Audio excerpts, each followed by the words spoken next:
Today we are going to send 3 trucks, 170 metric tons, 1 truck to West Darfur, 2 trucks to South Darfur. We carrying health and nutrition and education supplies.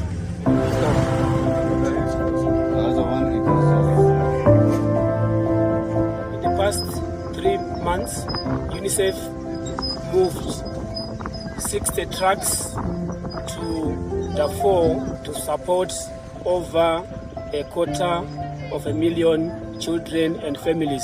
With the continued dire situation in Sudan, UNICEF is scaling up the delivery of life-saving supplies to the children and families in Darfur.